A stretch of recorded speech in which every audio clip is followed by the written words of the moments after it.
Voting against it.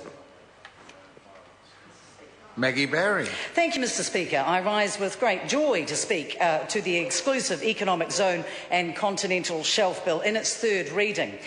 Unlike the rambling excuse for a speech by the previous speaker, which was sad, bewildered, truly she typifies, does the previous speaker, the tired old failed Labor policies of old. That element of condescension, that do-nothing attitude, the sanctimonious, the silly braying when they can't think of anything clever or of substance to say. This is something that we have got used to, Mr Speaker, but I would have to say, so principled as the last speaker as part of the failed Labor regime for 9 years plus, that they do nothing. They do nothing when the environment is at risk. They do nothing but sit on their principles, keep themselves warm with their disappointed condescension and think they have the moral high ground. They are, in fact, doomed to the opposition benches for a long while to come because New Zealanders are not as silly as they are. Now, this is, as others have said before me, Mr Speaker, an essential piece of legislation. It corrects the omissions, the void left by Labor. Something like 16, I think it was, licences were granted with no regulation around them. We feel this is a very important piece of legislation and it needs to come into effect without any further delay. I completely disagree with our political opponents politicking around this. As far as our international obligations are concerned, we have honoured them.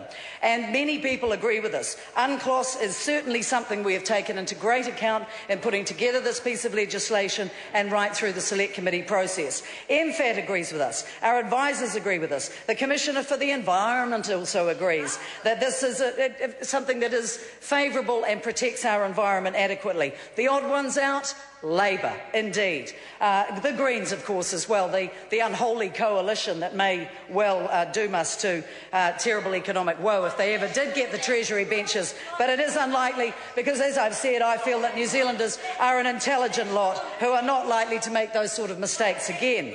I am on the Select Committee, Local Government and Environment, that has heard all the submissions. I personally would like to thank the people who came to us and made submissions. I think many of them clarified some of the murkier areas around this vital piece of legislation.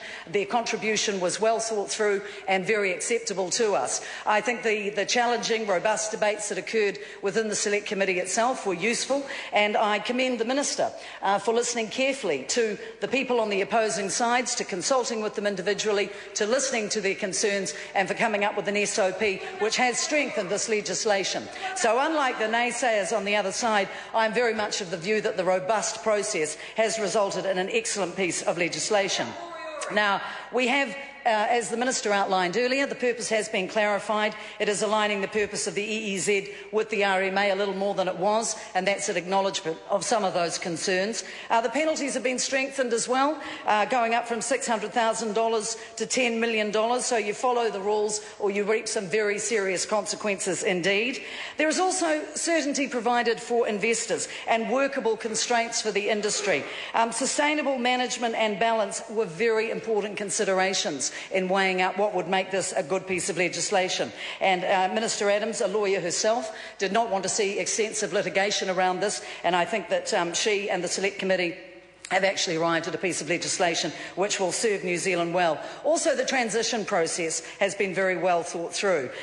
For me, it's a vital thing, representing as I do the North Shore, which is bounded on three sides by water. We feel very strongly that the Hauraki Marine Gulf needs to be protected.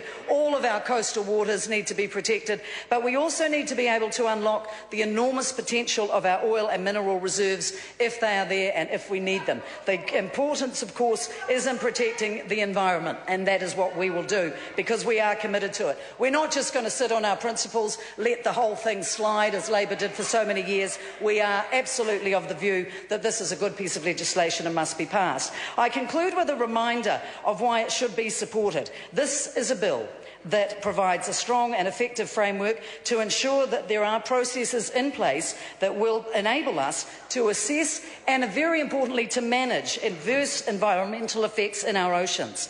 It will also provide much greater certainty to the investors and to existing interests. It will meet our obligations, as I've said, under UNCLOS, and it will do things in the most efficient and effective way possible, and I hope without further delay. If our political opponents, Labor and the Greens, really did want to protect our environment, they would support this bill.